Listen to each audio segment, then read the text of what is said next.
If you're like me, and you got no life and there's nowhere to go, then tune in to the Animation Truman Show. You'll be glad you did.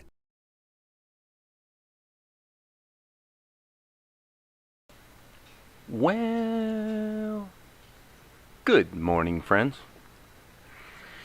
It is 9:30 a.m. Eastern Standard Time, and it's time for everyone's favorite, the Animation Truman Show, which can be either the most interesting or the most boring content on YouTube, depending on your perspective. So, today is kind of an interesting day, as every day is, as I was working on getting some of these shots of Melchizidek up to scratch. I can still see on this particular shot maybe a little work I'd like to do on his eyes, but other than that, all of these shots, it was kind of amazing. It took about probably 2 hours offline, so I did not do this live, but correcting the characterization on Melchizedek involved widening his shoulders a little bit and his chin, and it was really kind of surprising. Good morning, Maria.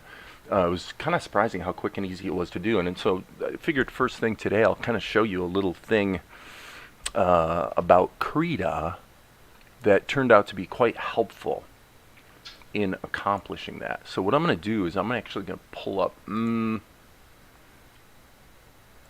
me see here. I'm going to pull up 144. It really doesn't matter. There were a bunch of shots I redid. So I guess 144 was probably one of the last ones I did.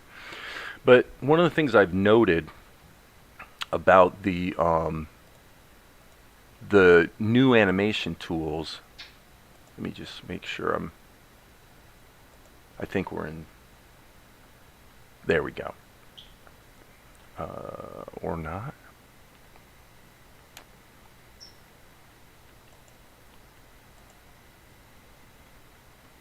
I'm looking at, oh, here we go. I forgot about the hair fix. Okay, so if you can see the change there in Melchizedek. It's not a huge change. Not a huge change, but an important one. He just looked a little too scrawny and his chin was too narrow. So then the question becomes, well, how the heck do you do that? Well, one of the good features in Krita 5 is the animatable transform mask. Can't talk this morning yet. Apparently my voice is not serving me well. I have noted that if you do, I'll actually go ahead and, well, I probably shouldn't. What I should do is add another transform mask. What you discover, the beauty of a transform mask is that you have the ability to add animation keyframes. So applied to this entire group, for example, if I were to animate Mel's position, as you can see in Krita, we can actually keyframe transformations. So one of the things that I've noted here is that if you don't do a standard transformation tool, but rather get into some of the fancier schmancier aspects of transformations, which I don't tend to use these, like perspective, warp, cage, liquify. I don't tend to use these, frankly. The most recent addition was in the prior version to 5, which is a mesh transformation, which is theoretically a pretty cool thing. It's the idea is kind of like what you do in Blender, where you're mapping your imagery to a mesh, and then you're able to use like Bezier curve distortions of that subdivided mesh in order to change the shape of your drawing. So you can use it to sort of dial in your drawing. Well, I tend to use Liquify, but you'll notice that if you use Liquify with an animated transform tool, that doesn't work. All you can actually animate is a standard translation. That means you can move things, you can scale them, and you can rotate them. So things like a camera move, no problem. But what is also true is that if you don't animate it, if you don't add any animation keyframes, it's notable that you can use Liquify, and whatever you do will prevail across many animated frames. So if I jump to frame 21, it's going to have to take a second here to calculate it.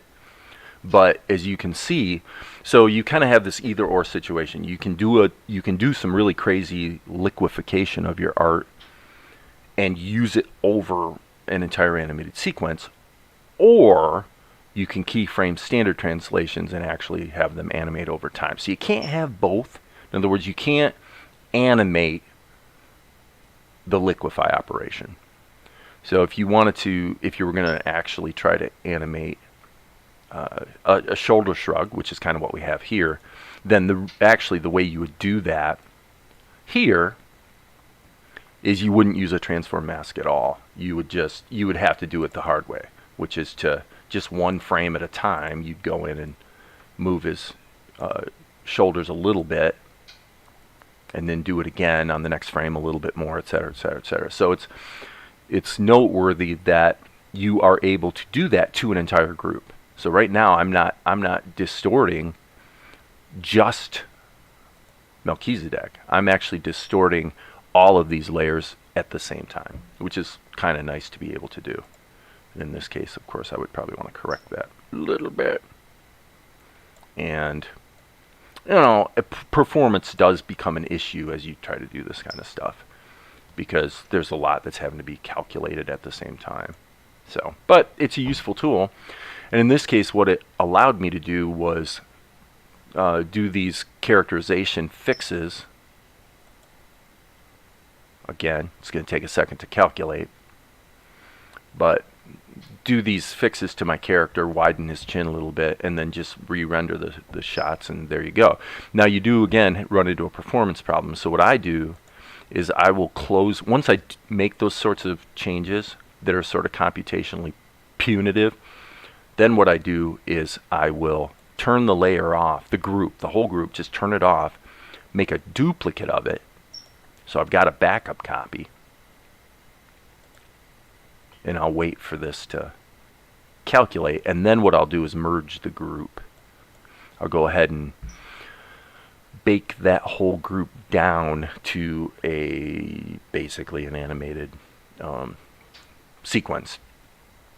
So all of these many layers and the transform mask all just get turned into a single plain old animated sequence, which is what just happened. So now it should play back pretty smoothly, you see. Now in this case, I actually had already done that, and then when I was all done, I realized, wait a second, Mel is supposed to have hair back here. His hair's a little longer than what we're showing here. So I just added another layer called Hair Fix and just painted it behind. And now, of course, because his head didn't move much, that just followed over the whole sequence. So anyway, that's what I did. And by doing that repeatedly, and I'm not going to save this, I was able to actually fix like half a dozen shots. Hello, Chizyapo Chipanda. Hey, Chizyapo. I don't know if I've seen you here before, but welcome to the live stream. So what are we going to do today? Well, that's an interesting question. I was kind of shocked when I finished doing these shot fixes last night. I'm like, wait, oh my gosh, I'm at the end of the webisode. I'm at the end. I'm actually ready to do the music and go ahead and I even created I've got your name in there, Maria. How do you like that? So I'm assuming that I'm going to use your voice for something here on webisode 2, and I think obviously you did audition because I need some girl voices, right? And obviously Natalie has already. And by the way, I need to change this. It's too late now, Natalie. Now the whole world knows your real name, but actually this is wrong. This is supposed to be her maiden name, which is, you know, if you look her up on IMDb, you're going to see she's been in some movies and she's got some street cred under that name. So anyway, so But you know what? As long as we're here, and I sort of painted myself into a corner by mentioning it, I would say that what I was thinking for this episode is this character right here. Let me see what happens in the script. I need to roll. I've got the script on another screen. And so bear with me while I go back to the beginning. Yeah, the local woman says, she says, bless you, Asher. I wish we didn't need the help, but with the king's taxes so high. That's it. That's the whole line. And that was just, actually originally, this was just a woman in the bread line, so to speak, or the soup line. Thanking him for the soup, and then I realized, you know what, this is actually a good example of how baking some density into your storytelling can kind of help your show. In that, it turns out from a plot standpoint that one of the problems that becomes a driver later in the story, that's, you know, kind of putting everyone in a bad mood, is the fact that the king's taxes are so high. So I thought, you know what? I'll just have this little villager tell Asher that the reason she's in the soup line is because the king's taxes have just been killing them. They just can't pay their bills because of the stupid taxes. And then, of course, Asher's like, oh, no, it's nothing. Where is that Melchizedek? And then that's when we see Melchizedek. Ba-da-ba-doop-ba-doom, boom. Okay. So that's where we are at. And actually, Maria, I'll tell you this. I tell you what I'm going to do. I'm going to actually cut and paste this into the chat. Okay? Hey, Goswami. So I'm going to paste this into the chat. There you go, Maria. If you want to record that line and send it to me, and you can see on the screen what the woman looks like, I'll give you a large scale picture. So there you go. That's the woman. She's just a kindly woman of the village who is gratefully in the soup line. And there's the line. So if you want to record that and shoot me an email or whatever, I will check it out. Again, as usual, no guarantees I'll use it, but I'll bet you can do it. I'll bet you can do it.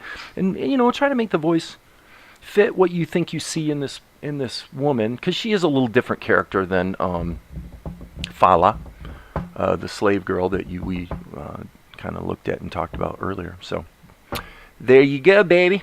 There you go. Okay, so now I'm going to take half a minute. Hey, Ashnan, welcome to the live stream. Say what you were thinking. Oh, well, let me just show you again. Your internet cut out. So all I was saying was, here's the woman. This is the woman. I'll loop on this very short line. Okay? So there's the woman. She's a little younger probably than Fala. So maybe the pitch would be slightly higher than what one might do for Fala, the slave woman that you sort of demoed before.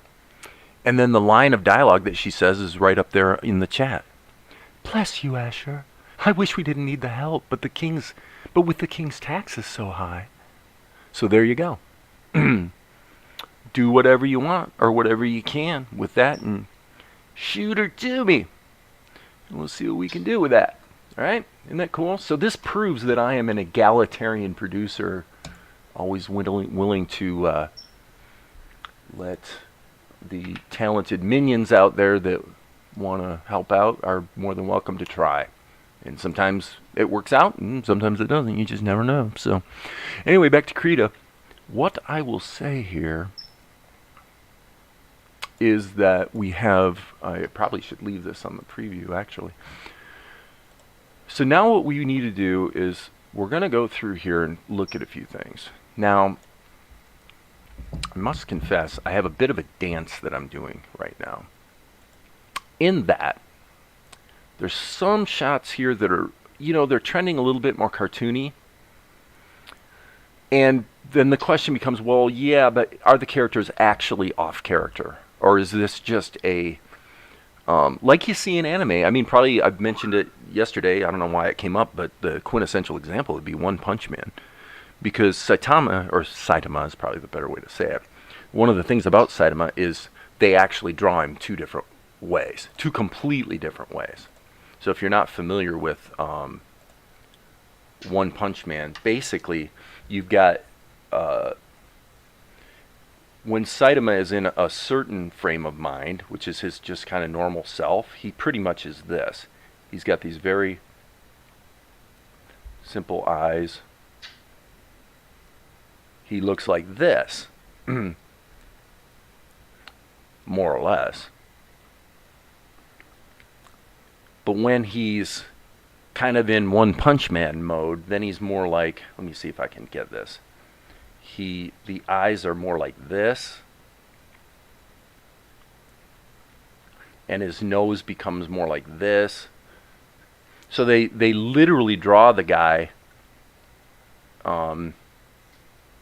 two completely different ways depending on his attitude at the time. So now that doesn't mean that that's necessarily a good thing or an acceptable thing even in my show, but it is a fair question. Is there a little bit of that going on? Good morning, Chris K. Where I'm giving myself a little bit of latitude. And certainly in the show there are certainly instances of using well, actually, let me go back here again and say that there's sequences where a character kind of goes chibi style, where they're drawn really, really short, and like if Tianara was going to be chibi style, then she'd be and let's say she's aghast at something that's happened, right? So you might draw her like this and then put these little animated expressions of consternation that are typically animated, and you see this kind of thing in anime all the time, and then a moment later the person snaps back into their normal look. So I bring that up because it's like, well, is that part of the aesthetic ethos, let us say, of the world we're creating here? And I would say, yeah, definitely, to a degree, because it's been done quite a few times in the show. So there's a difference between taking a creative liberty in order to convey an attitude or an emotion versus just doing a bad job of drawing your character. Here, this is kind of interesting because we're looking at shots here that were created quite a while ago, right? And frankly, in the odyssey of creating a anime type show all by myself, there has been an evolution in both my ability and in my creative process, and in terms of how I am trying to just do the work, So when this shot was originally done, I think for the most part I was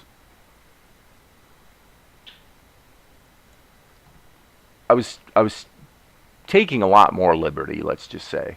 Now, but it's kind of stylish, it's kind of snappy and fun, it's definitely fun. So he pops out of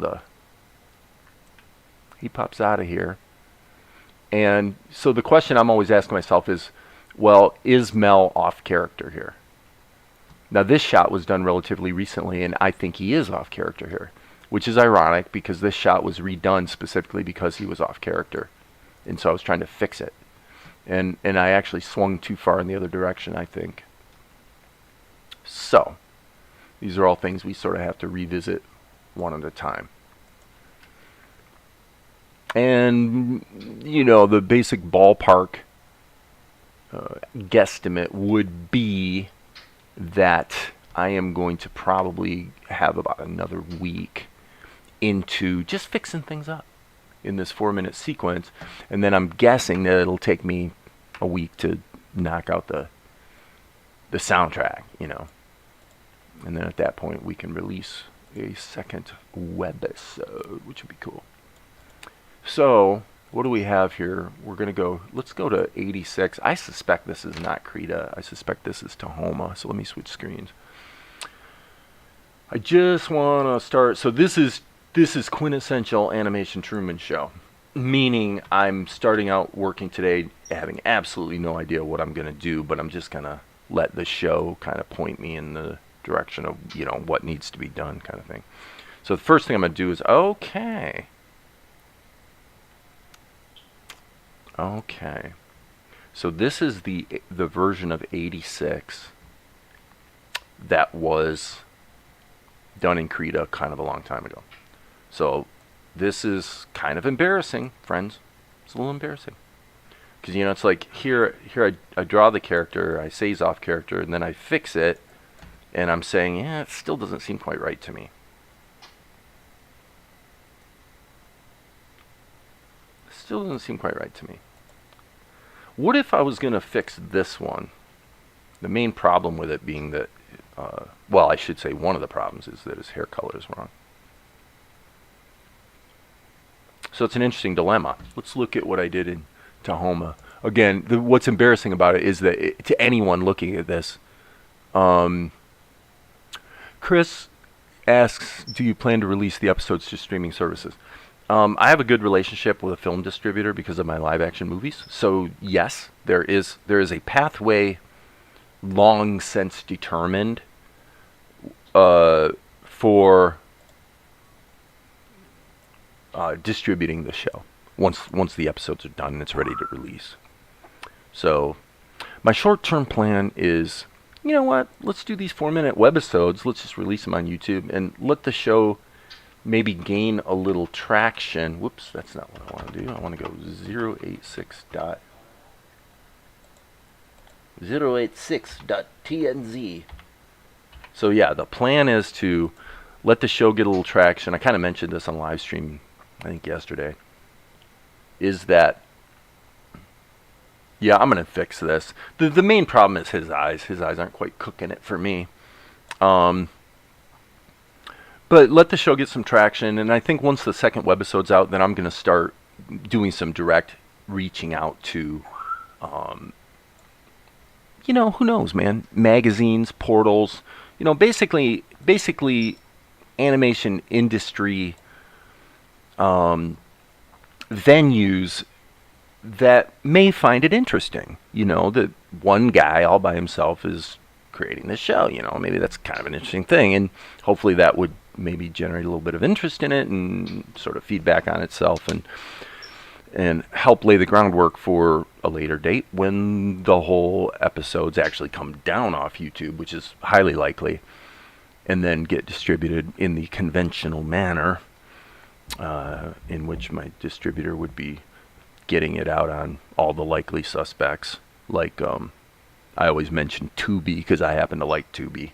You know, Tubi, probably Pluto.tv, blah, blah, blah, blah, blah.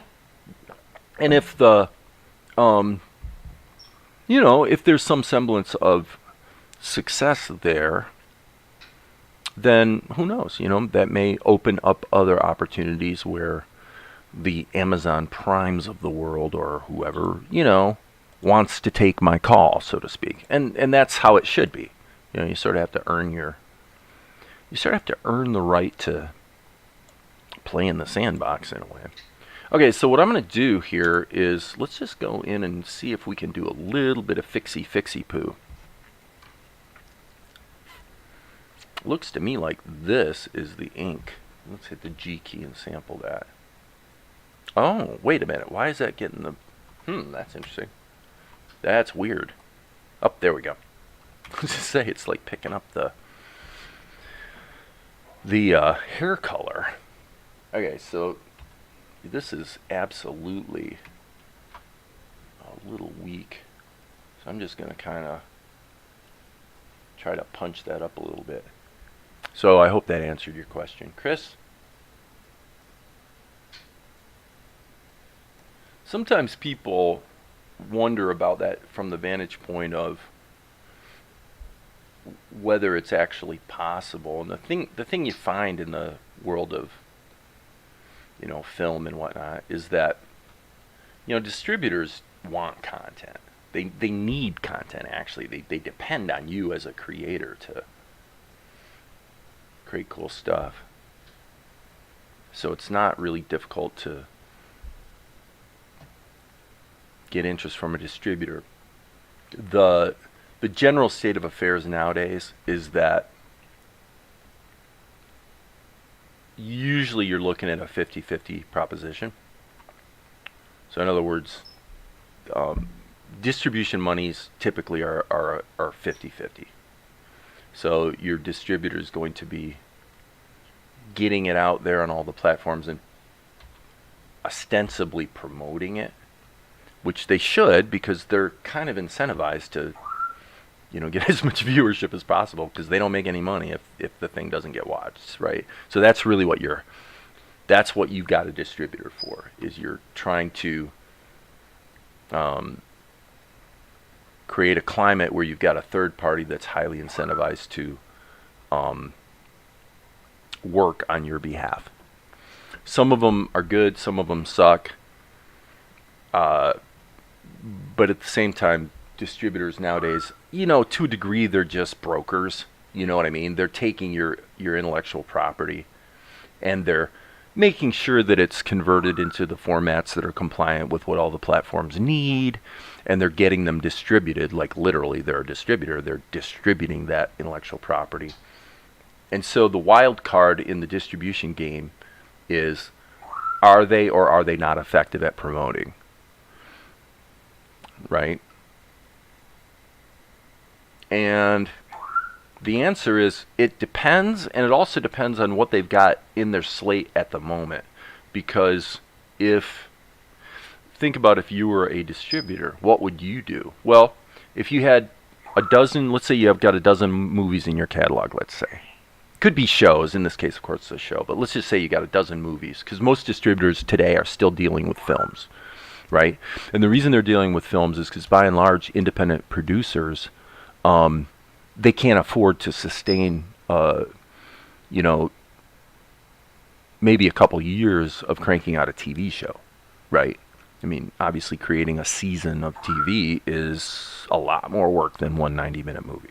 So in the independent creator space, and this assumes, of course, you're getting beyond the independent creator space as it pertains to content on platforms like YouTube, where you're doing short form content to entertain or educate people, which is a wonderful place to, that's a wonderful sandbox to play in too, if you're into that.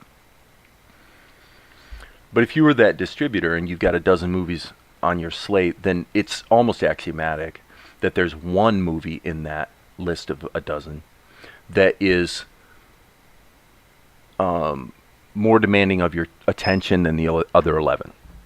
Why? Well, because maybe that movie has a name actor in it who, for various reasons, based on the quality of the property and also based on who's in it, things like that, superficial things that do in fact matter in terms of attracting attention to a property. Okay? If you have any marketing muscle at all, where are you going to put that muscle? Well, you're going to put it in the one, and to the expense of the 11. Why? Well, because there's only so many hours in the day. There's only so much you can do. So these are the realities of distribution, and it's actually why independent producers generally, like I had mentioned, my friend Joel seems to put either Dean Cain or Kevin Sorbo or somebody like that in every one of his films, and of course I put Sean Young in my last movie, and that's just because you're just trying to add something to it that makes it something people are going to want to watch and give it a chance. If the movie still sucks, it's still going to not necessarily do very well, but at least you do give yourself a better chance by having someone in it that maybe has some greater street cred. So that's basically how it works. Okay, yeah, this is the part I really am kind of having a hard time with. Yeah, it's this drawing right here. I do not like those eyes at all. So this may all be very boring to you, I don't know. Man, how did I follow up his eyes so badly? I tell you, I'm inclined to almost just like erase. I wonder if this color is even used. I just changed the color to see if anything turns red. So if it doesn't look like it. I think I'm going to do what I showed yesterday when I was talking about technique. If you're going, what the heck are you talking about, Dave? Well, what I'm talking about is let's hit the G key. sample this. I'm going to hit the V key now, lines and areas. So this means when I paint over this, it's going to erase everything. So now all the lines are gone. So that's a good thing. In this case, I'm actually going to leave that little bit there because that's pretty close to what I want it to be, actually. So now, hit the B key. Boy, that's big. I better switch. I think I'm going to switch to a little different, this plain old pencil. He's small enough on the screen that my pencil, obviously you could change the size to smaller, but I'm thinking I want a little tighter look. There we go, that's better. Okay, so now I just really want to do kind of what I was talking about yesterday on the last stream, just real loose. Keep it loose, baby. And I'm covering up the other half of his face. For you guys, you're probably going, that doesn't look very balanced, and you're correct. So I'm erasing this one. Yeah, so I'm going to go ahead and follow this through to its logical conclusion. B key. So now this bugs me a little bit. I'm still seeing the residue from the lines, and the only way I probably can solve that is to take the eraser. Let's see if this does the trick. If it doesn't, I'm going to be a little bummed out. Okay, now I'm going to just fill this. Fill. Start over. And now, B key. Hopefully we will not see the residue from the line. Ooh, I'm in the wrong place. So now I'm going to hit my eraser, but put it in selective mode so that I can just erase just those strokes from that color. Okay, so yeah, what I want to do is I just want to loosen up here. Loosen up, man. We're just starting out today.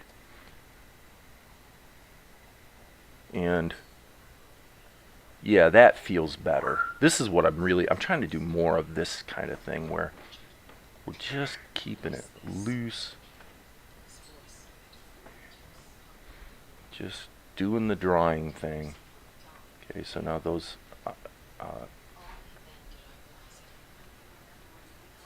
feels like they're a little too wide.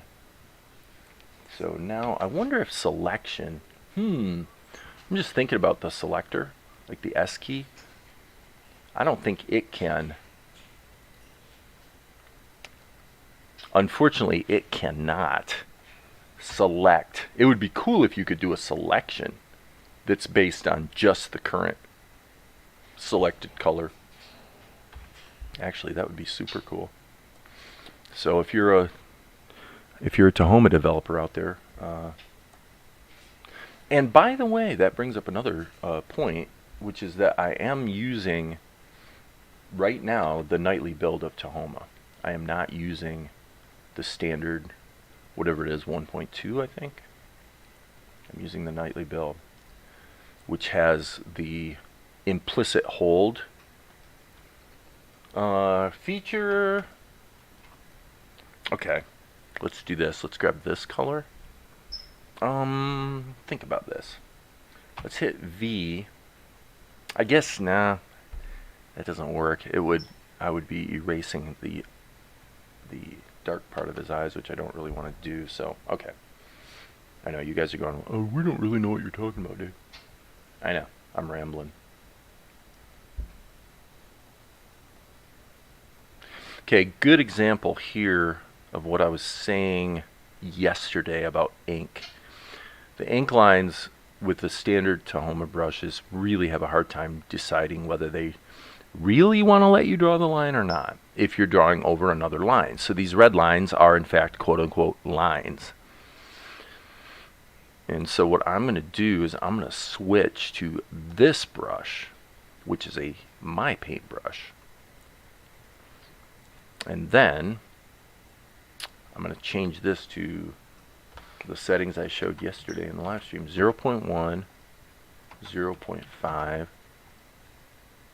0.5. If I remember correctly, yeah. Now it just does a lot better job of covering up. And that's not because of the brush settings, that's just because it's a my paintbrush. Okay, now I might want to flip this so I can better see what I'm doing.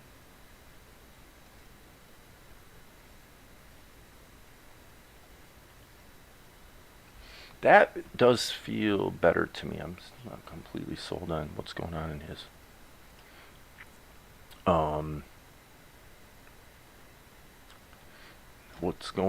in his eyebrows.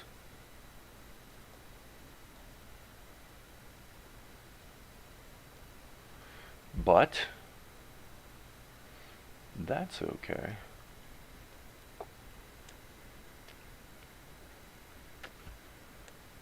That's okay, friends. Let's just hit this. Okay. Okay, now that's interesting. What the heck is going on there? Oh, wait. Plastic tool. Oh, I see what's going on. This is a residue from the new feature. Here in the plastic tool, I need to stop the frame hold because it's actually doing the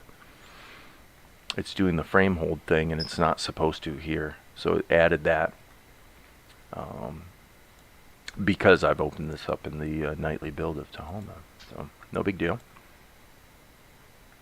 And boy, oh boy, do I feel like I did a poor job right there. Man, I just have to get a little more aggressive here. Okay, I hit the S key. I need to be here.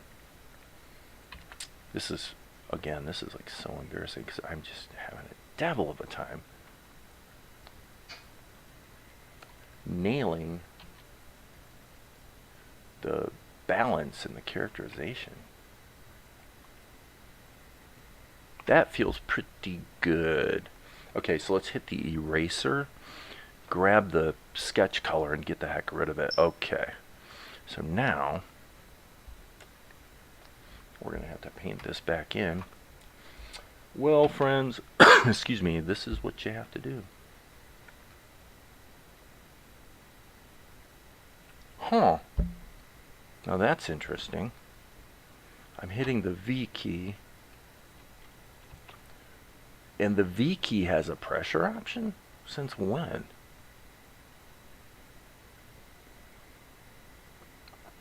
Must be because it's a my paintbrush. That's kind of weird. Didn't see that coming. But okay. In other words, the brush isn't exhibiting any pressure sensitivity, that's for sure. Nor would you really be wanting it to. Okay, so now we're going to switch to areas, not lines and areas. And by gum, I screwed up again. Yeah. Alright. Strike what I just said. Okay. Now, B key. I think part of the problem is it's actually kind of challenging to get out of the way of the stylus. Like the stylus gets in the way, so you can't see what you're doing. That's what flipping the canvas can help. Okay, stop. Undo, undo. I accidentally grabbed lines instead of areas.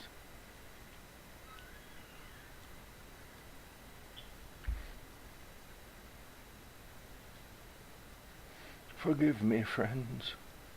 And now, golly, that's annoying.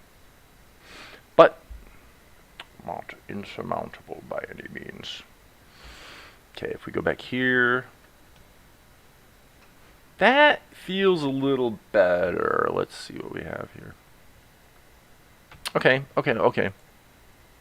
Not bad.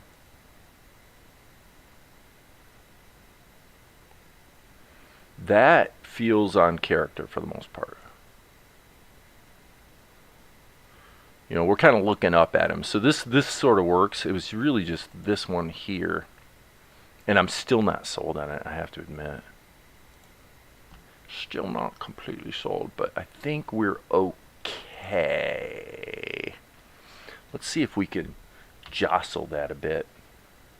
Now this is where, you know, it's a,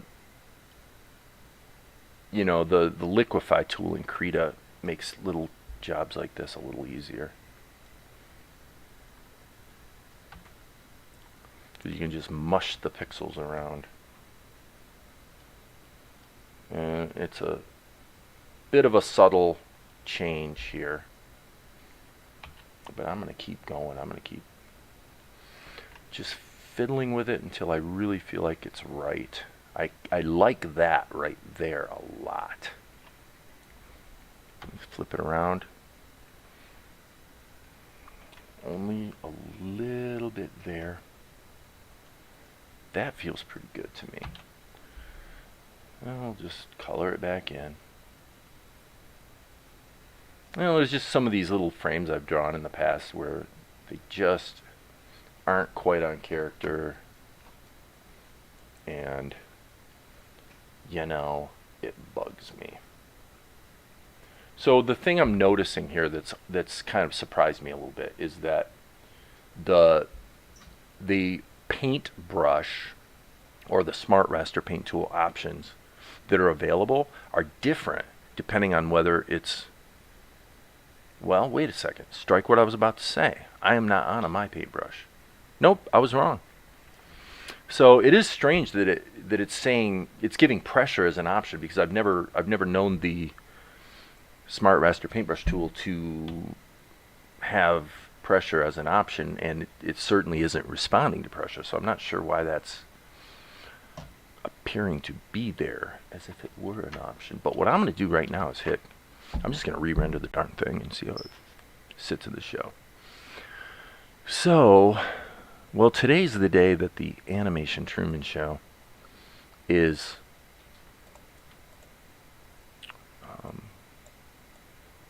all that you would expect, in the sense that there's really actually only one or two people watching, and this just isn't that interesting to people. Which I don't really blame you. You know, how many people really just want to like sit and look over the shoulder, you know? I don't know, maybe I should start talking about something controversial. Okay, let me see what we have here in the show, and probably I should just put it on the preview so I don't have to switch screens. Let's just see what we have, friends.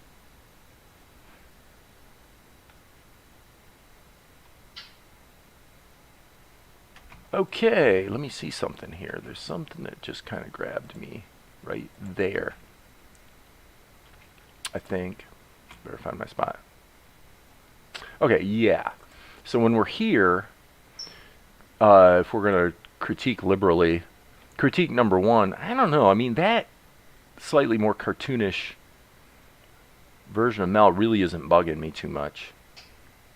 Here, we've maybe gone a little too far. I actually, as a cartoon, I like it, but as Mel, the problem is we should be seeing a bit more hair back here, and then we really need to get around to this pose. Maybe I might be able to cheat it. Well, I did cheat it. It looks like that's what I did. I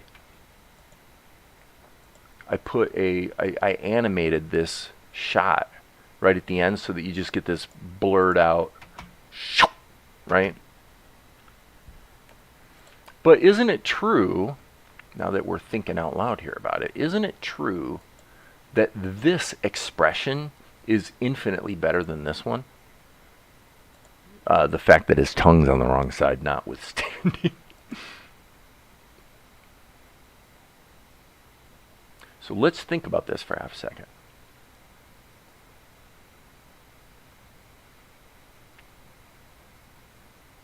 Yep, I'm going to make a bold change, friends. I'm going to make a bold change.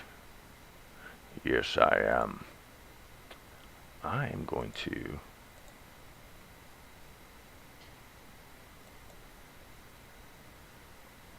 we're going to change this like right now.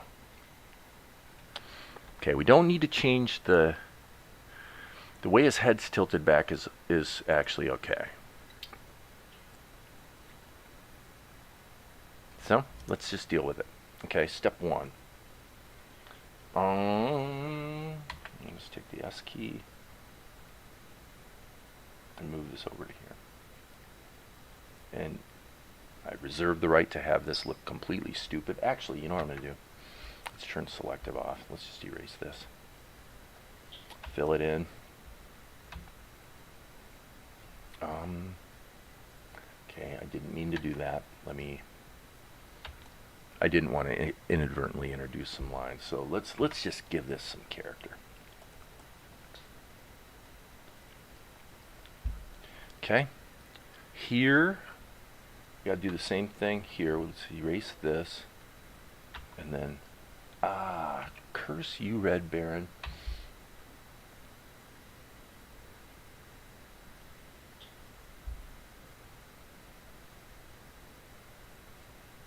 We'll just do it the hard way because I'm not wanting to just keep switching tools. This is one of those cases where just doing it by hand and get it over with is probably faster than erase, select, fill, see what goes wrong, yada yada yada.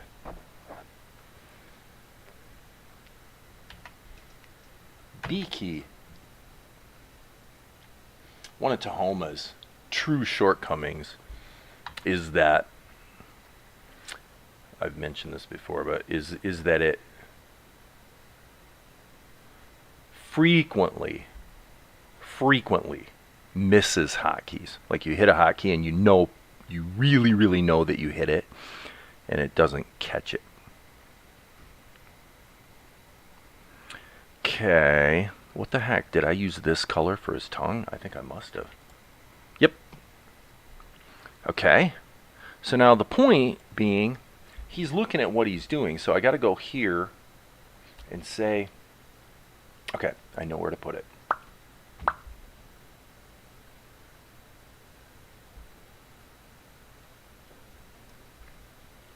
I'll bet you that's going to look better. Oh yeah, dude, that looks so much better. Okay. Okay, and now what I want to do, let me see here. Okay, so I'm going to put number 5 in right here too. Shh. Right there, before he blinks. Let's hit the W key and toggle upward to 5.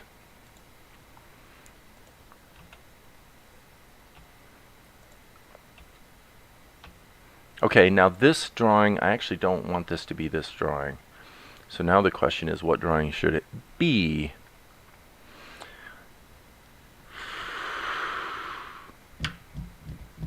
Interestingly, I have to say, I just thought of something.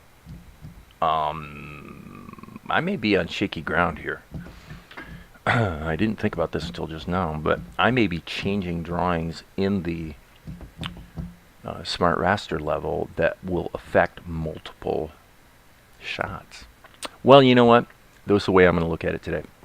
I'm going to say, you know what? Because I am improving the characterization, I don't care.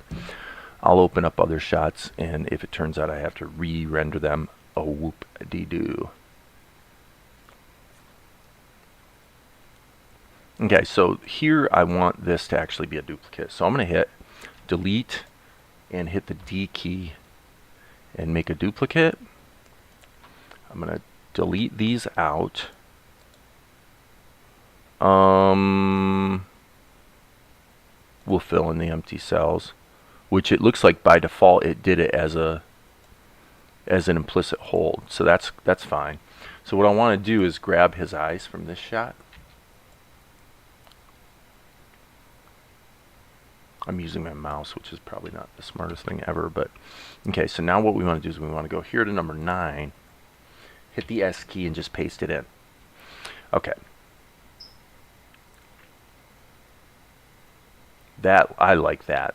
That is so much better. All right, Control Shift R, let's just render it. I think we're good on this shot. Whoo, baby. Okay, so now that gave us a transition. We're going to have to actually go into this shot, which I think is probably a Krita shot, and give him some hair back here by his ears. That'll only take half a second. But yes, that transition it's actually a little bit cute. Now, here,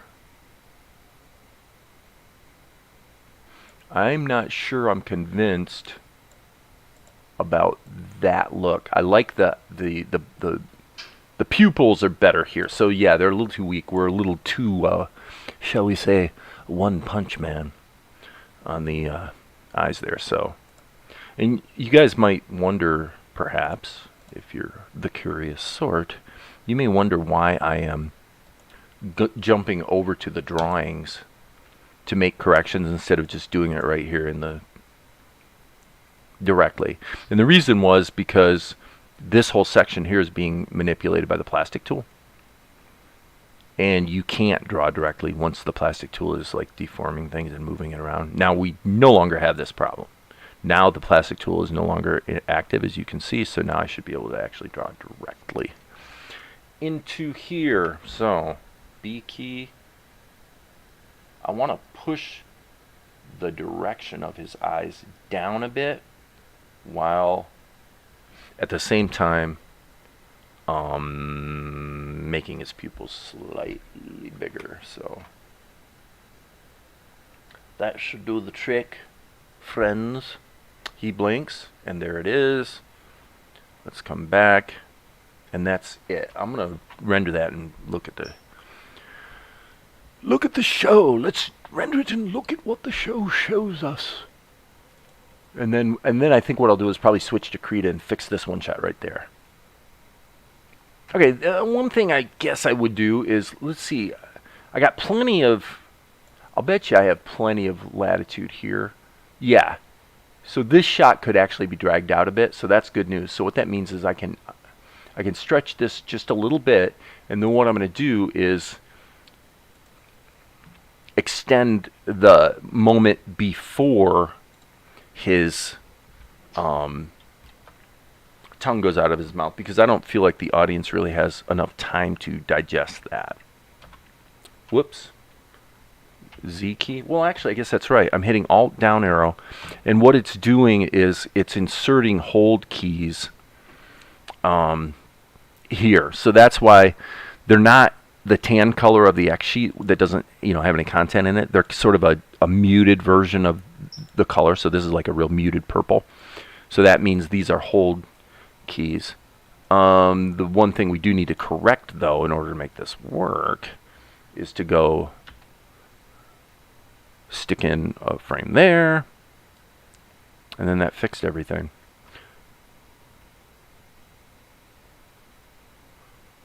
Now you could argue that during that eye blink, maybe his mouth should still have the tongue thing going on, but I think we're probably okay. I think we're probably in good stead. Good stead, as the man said. Good stead, as the man said. Here we are, in good stead. Yeah, that's better. Okay, and I would extend this even further, actually, so you guys don't get to see this because I'm not switching screens very rapidly. But I'm going to go ahead and give him a second blink, and let's just see how that feels. Boom. Okay, something's wrong. That does not feel right. That doesn't feel like it extended as much as it should. Let me get radical with it. Oh, I see what's going on. We're actually getting into... Okay, I'm going to sneeze. Hang on, folks. Oh, excuse me. Sorry. Okay. What's going on, you say? I was extending. I didn't realize that this is shot number 86, and 86 actually continues over to here.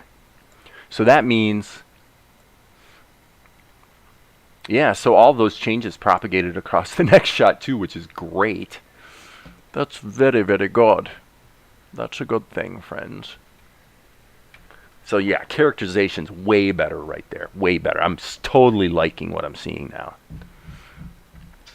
Hey, cool monkey. He is not really mine.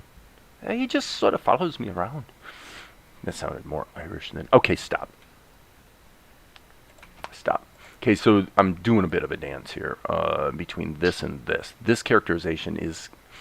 The basic problem is his eyes are too big. You know, the shape of his chin, it almost feels like the problem is the shape of his chin, but actually it's not. That shape is fine. It's his eyes. The big wide-eyed thing really does not work for Mel. So that should be fairly easy to fix. Here, once we get into when he's looking in this direction, we sort of... There it makes sense because he's, you know, he sees Tianara. It's like, ooh, pretty girl kind of thing, right?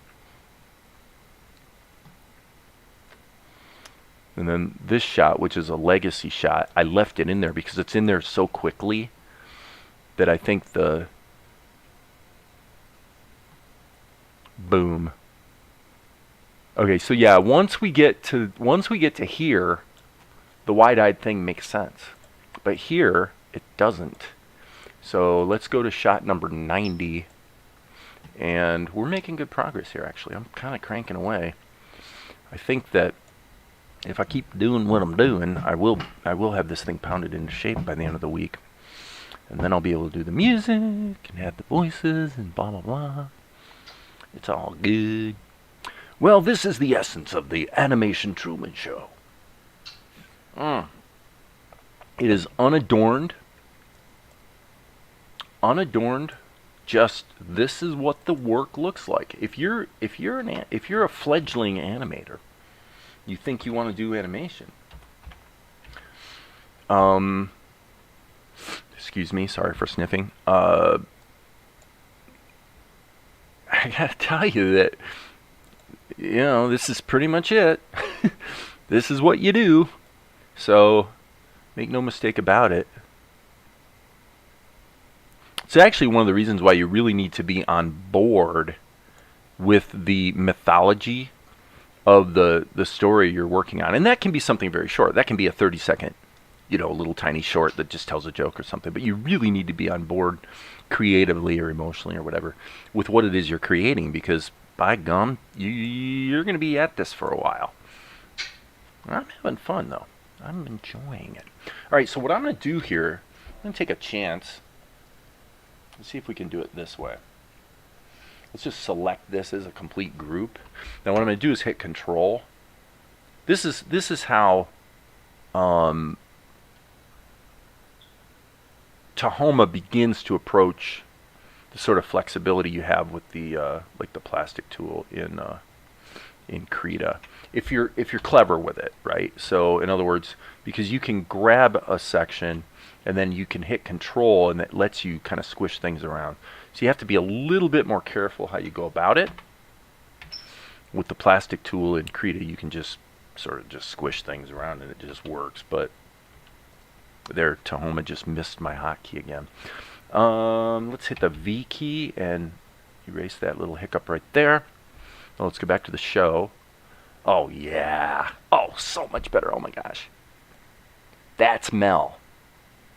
Wow, I'm glad I did that. Okay. So let's just follow this through. That's fine too. That's fine too. That definitely screams Melchizedek. And then the open wide eyes here is all fine. So Control-Shift-R. We're in good shape here, folks. We're making good progress. I got 5 concurrent viewers. Who's out there? Chris, are you still around? I'm sure Maria's probably listening. This is cool. I'm actually... Yes. Oh, golly, that's so much better. And there, like I said, I don't mind the wide-eyed thing there. Okay, stop. Okay, what we just saw, okay, this is because this is open in the nightly build of Tahoma. So here's what happened. Right here, we've got the plastic tool influencing this first section, but then when we get to frame 77, the plastic tool is no longer in force. Well, the problem is that the implicit hold for this last cell that's the default, and I'm okay with that. This shot needs plastic. This shot doesn't. I'm curious though. What is this line? Okay, that line must be his mouth. Ah, same thing here. Same thing here. The implicit hold needs to be stopped. Cool. We're back in business. Boom. Render, render, render. So if anybody has any questions or, like wants to engage, feel free. Pop them in the chat. I will do my best. Do my best, friends. And let's see. It's tempting to... One of the things I need to do is I need to test whether streaming through YouTube to audio on Discord is possible. I'm pretty sure it is, which would allow me to actually do audio chat during a live stream. I don't know if that's a good thing. It could be, I'm kind of the master of ceremonies here, and and moderator. In other words, I can control the chatter level, but it would be interesting to try. Just having a little bit more open situation. Okay, so it looks like Maria does have a question. So let me see if I can help the lovely and gracious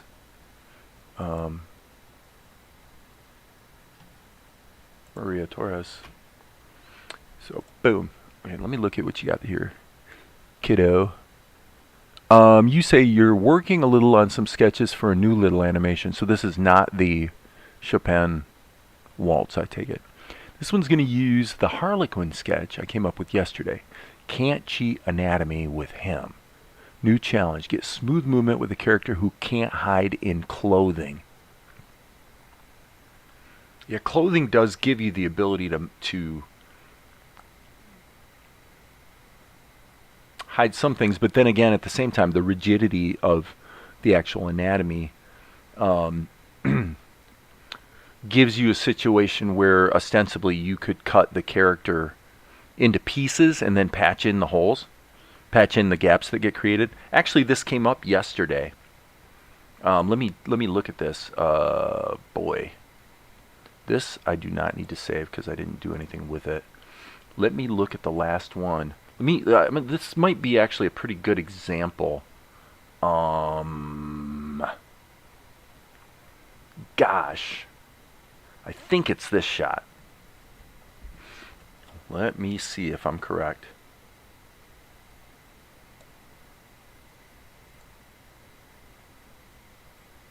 No, this is the second to the last one. So open recent. This is 146B, so pretty sure it's 146. Is this it?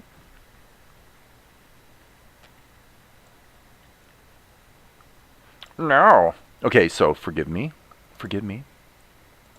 What I'm going to do right now is I'm going to look at what I did last night and find the shot that I'm talking about. So bear with me, friends. Right there. That's it. It's 142. Yep, it's 142. Sorry. Okay, so what's going on here, I can show you here on the large screen, is I needed to animate his head, and this was in Krita. Liquify really wasn't going to work because there really was no... So I had to cut his head and his body apart. So that only took a moment. But what I'm getting at is that if you look really, really closely, right about there, what actually happened was you had the neck that comes up this way. So you had all these artifacts from moving the head away from the neck, and then it was very quick to just paint that out and clean it up. That took like 10 seconds. But one of the greatest gifts you can give yourself with your animation is the benefit I have here, which is my character is locked in a 3/4 pose. It's a well-established thing in all animation. We're used to it, and so we have a fairly rigid anatomy here. So again, going back to 142. 142. I don't know how useful this is or helpful, but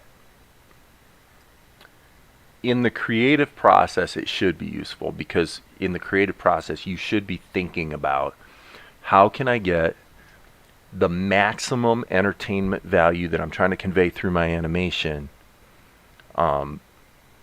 without making it difficult to succeed for no good reason. In other words, if I can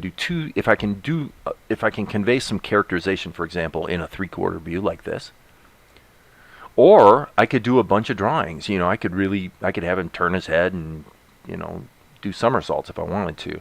And then that creates a lot more work. And so you want to really, really, really honestly and pragmatically ask yourself this question. If I do all the somersaults, is it actually a better entertaining segment? Does it actually entertain better? What I've found is that it's surprisingly frequent that it's worse. And even if you execute well. So what I'm saying, I've said this before, that this is where Disney really got off the rails in the 1960s. Is they really thought that the animation was what was carrying the day. And they cheated. They cheated by reusing animation from earlier films, basically tracing over it. And they were wrong. They were wrong. It was the story and the characters and the emotion that carried the day. The animation just helped punctuate it. So if there's a simpler way to solve the problem you're trying to solve. In this case, what I did, again, let me just show you. Okay, that's just the hair. And this is the head turn. So you can see the artifacting there. Because right there in the neck, you see the artifacting? Because I used Liquify on that. I just muched it over so it would fit where it was supposed to be, right? And then and the head has no I guess it's this. Yeah, that's the body. So this is what I did. I cut them apart, and I used an airbrush so that there was actually a soft border in between. You could have done it with a hard edge. It really doesn't matter. But so the head, there's no deformation of the head. So this was really inexpensive to do, because if I turn off the transform mask, actually this is all I ever had to do. I just changed his eyes a little bit and did the lip sync. This is what actually happens as far as drawing goes. It's a single drawing that's just modified with the little change in the eyes. That's it. Then the head turn was done with a transform mask, and then all I had to do was a couple quick Liquify steps on the body just to make the seam between the head and the neck work. Now, you could have had every single frame of this be a separate drawing. And I'm not saying that's a bad thing. I am saying when you're trying to do a 24-minute show, it can become an expensive thing.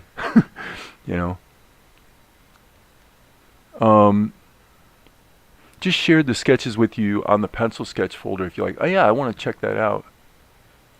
Discord, my Discord, pencil tests.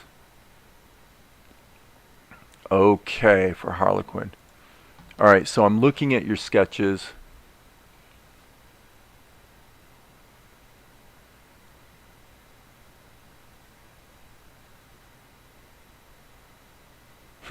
Let me look at this closer.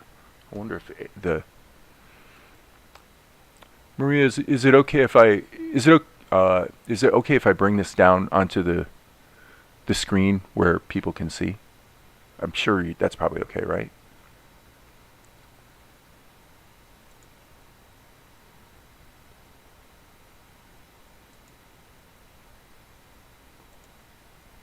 I'm gonna take the risk of just doing that. So I'm dragging this down here. So I just want to look at this for a minute.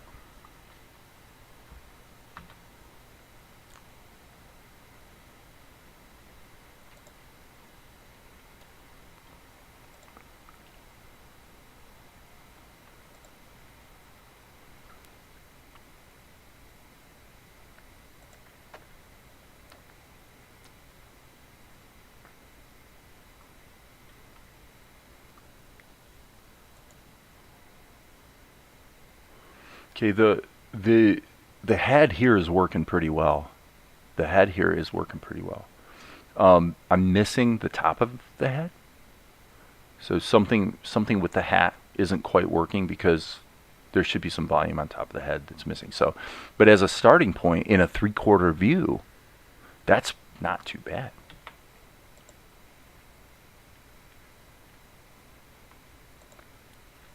I assume I assume you're doing this in OpenTunes or Tahoma, and that's why you're using the texture as a fill.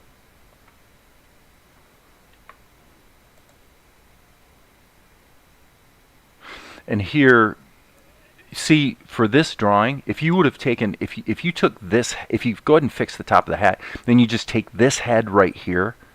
And by the way, I've seen this happen in my animation stuff a zillion times, is you redraw something and you start to struggle with it, or you start to drift away from the character, right? If you took this drawing right here and just pasted it into this one, it would actually look completely correct. Totally would look correct. And obviously this is, you know, you've tried to animate, I guess, to a degree, a head turn, and so it's not at all surprising that you've gone off the rails anatomically. I would too. So for you, Alt print screen, I will say, let me go ahead and smack this back up on the other screen. For you, what I would do, for you is, I'll do this in Krita just to make my life simple. So I'm going to create this from the clipboard, so right here. What's missing in your drawing, and I've seen this across the board in your drawing, so this should be a good all-around pointer for you. Number one, establish clearly, you're not really doing your sticks and balls. So what's happening is I get that you're trying to foreshorten here, right? So what do we really see here? So tip number one, think about this and be able to answer the question. So the question is, what are you really showing here? What you're actually showing here is this. Okay, you're showing two cylinders that are in perspective. Okay, now that's a pretty bold choice, because if you don't pull that off successfully, what you wind up with is what you have here, which is it looks like a hand or an arm that shrunk and is just too short. It just doesn't look correct, because if you really wanted to sell the foreshortening, you would say, well, I know the anatomy of the shoulder, and then there's going to be a little bump here in the forearm, and then you might even have some clues in the cloth, the way the cloth folds, that really sells the idea that we're looking down into Z space. But this gets back to what I was saying about a three-quarter view. For you, that's probably a fundamentally bad decision to make. You probably shouldn't do it that way. What you probably should do is just have the hand going off in the same direction where you've done your sticks and balls. Over here, let's take a different color. Over here, we've established that this is the length of the arm. Okay, so if that's the case, then let's go Control-C, Control-V, and then go over here and go, well, do we have two? And look at that. Look at how much nicer that looks. Just from what I did right there. And now, if I go ahead and draw the hand, you're going to see that the hand's slightly bigger, right? But they're more balanced, and part of the reason they're more balanced is because we didn't forget the shoulder. In your drawing, you forgot the shoulder. You know, the deltoid has mass to it, and you really lost it here, right? So your three-quarter view from your first drawing would actually work perfect. If you cut and pasted it in there, you'd go, oh my God, it looks perfect. Because it's actually, this is really literally just the same pose you had in the first one. Now you could argue, well, it's not exactly the same. You say, well, my first pose was three-quarter view like this, and this pose is kind of three-quarter view like this. It's turned a little bit. But again, my argument then as a pragmatist is, okay, well, did you pull it off? And if you didn't pull it off, does it turn out that this pose actually worked just as well? And what you're going to find is it often works out just as well, if not better. And the reason is because you could think of it this way, and I really like unpacking the psychology of this. The question you got to be asking yourself is the change from this to this so amazingly contributory to my storytelling that it presents a greater value than the detriment that would be caused by trying to do it and having it not go that well? And what it turns out is 9 times out of 10, using the drawing that you really nailed and losing that inconsistency in quality is a much greater win than anything that's gained by actually changing the pose. Now, on top of all that is the value of actually just practicing of the drawing. So just the fact that you tried is you practicing, and so that's a good thing. I mean, the fact that you try is a good thing, right? In this case, obviously the extent of the head really should be ending about here. And then the thing that's missing everywhere is this. Now, I don't know anything about this hat or what the story is on the hat, but the top of the head is clearly missing in all the drawings. So for you, think about volume. The final tip today would be look at 3D contours. So in this body, we say that there's, think about the front surface here. In this body, we have this contour that runs through it like this. And then I mentioned this the other day on the live stream, is that if you think about what the actual contours, what's really going on here is this is a cylinder. It's a slightly modified cylinder. So why does that matter? Well, number one, it has a definite length, right? This is getting back to sticks and balls, just like the arm. That arm has a definite length to it.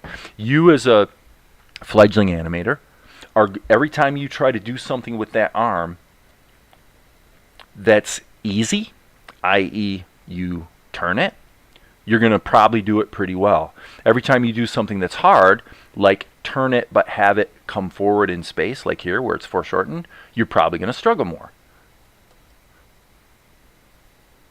But you can mitigate that by being very clear on the bones.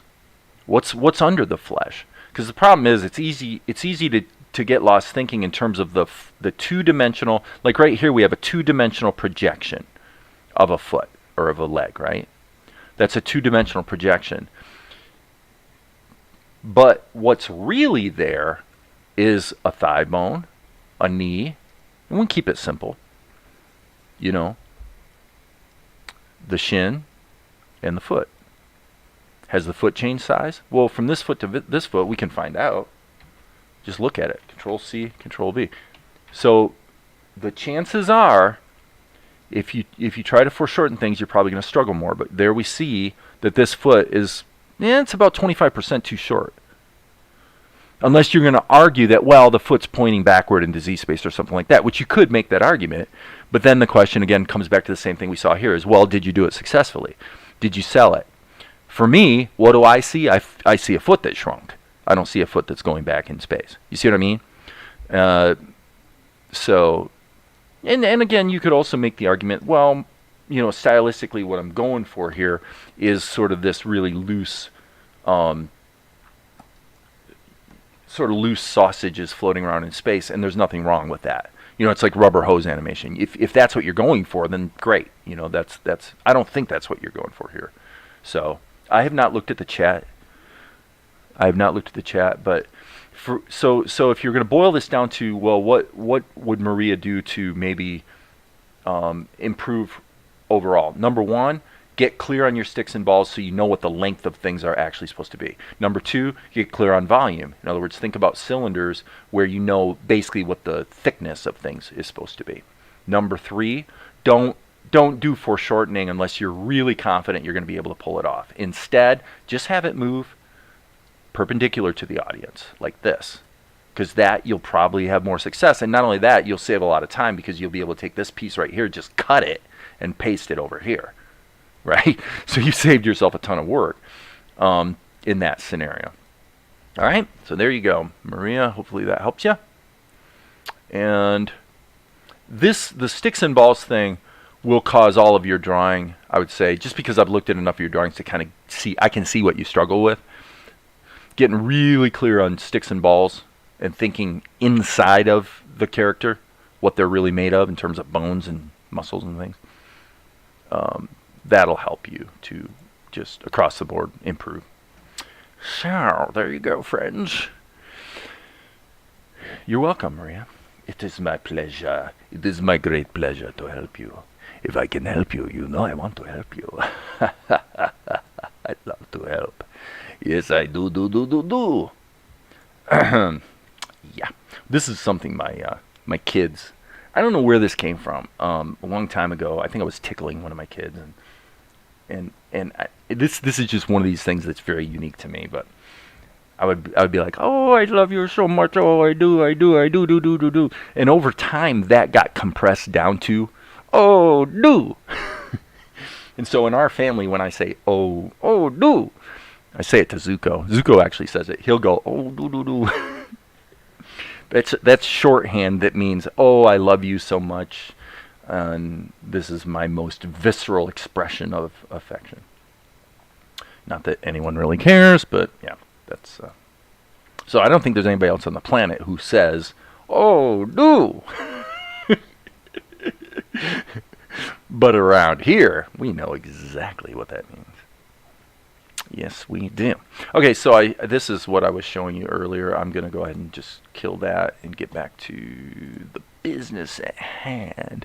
How long have I been streaming? Man, almost an hour and a half. I always get the itch to take a break about an hour and a half into it, I've noticed. So where were we? We were back yonder with this earlier stuff. And I said the next thing I was going to do was pull up this shot, which I'm sure was done in Krita, and fix Mel. So 085, I'll bet you any amount of money. 085, seems to me that was a song. Yes, that was an Amy Grant song back in the 90s that she did. Actually, interestingly, what happened was Amy Grant, she had a big hit with Heart in Motion. So it was an album that sounded kind of like modern music. So in the Christian music world, you know, we were all going crazy about it because it actually didn't suck, right? The music was pretty well produced and all that. So the follow-up was, I think it was called House of Love. I know the single was called House of Love. So what actually happened was she did a duet with Vince Gill. Okay? So not getting snarky here, folks. This is just what happened. So she does a duet with Vince Gill. Ooh, I'll bet you any amount of money. Blah blah blah blah blah blah blah blah blah blah blah. House of Love, something House of Love. Well, Amy and Vince were spending a lot of time together. Well, before you knew it, Amy left her husband and joined up with Vince Gill. Vince left his wife, and that's what happens in the real world. Kind of a sucky deal for some people.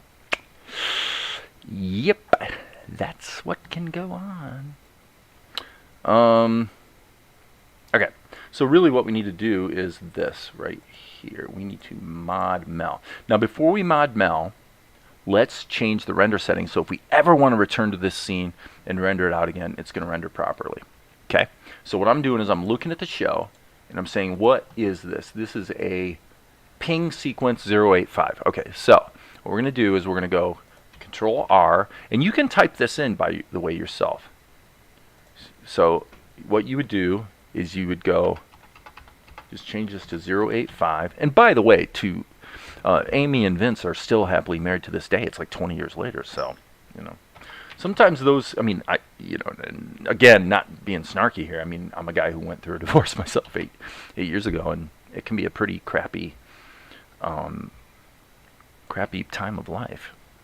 Well, sometimes it's totally what needs to happen in order to, you know, be able to healthfully move to the next chapter. There's Valerie. Oh, no! There goes Valerie. She knows what's going on. Okay. So what are we going to do here? Well, you can see this is all comprised in a single drawing. So what I'm going to do is, and because it's so small on the screen, we kind of have a lot of latitude to fiddle with it.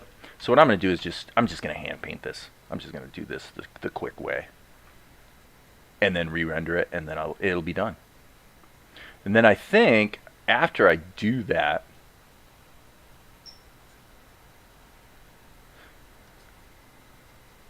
I'll probably quit for now.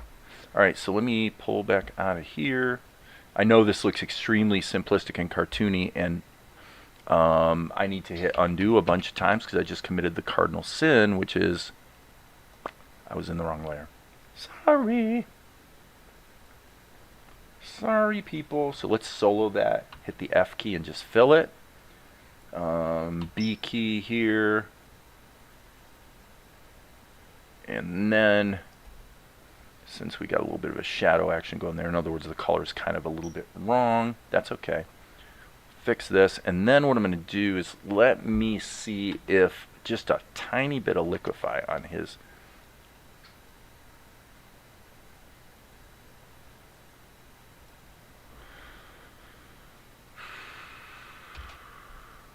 unsolo. Yeah, look at the head situation. This is totally wrong. Okay, so Control B. I'm sorry, what did I say? Totally wrong. This should be more like here, and I'm gonna just make this brush bigger so I can just whoop it out there.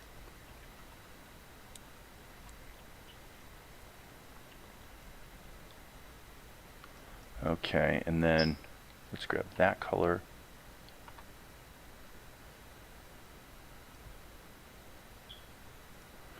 And Control R and re-render. Done. Again, it's super cartoony, but it's so tiny on the screen that in the show it doesn't look quite so stupid. Alright, come back here, and I suspect that we are probably done. Let's go for now. That'll work. That'll work. Shh. He kind of steps into it. Boom, boom. Okay, that's it. I'm done. I quit. I'm gonna go hang with Valerie for a bit. As you guys know, there will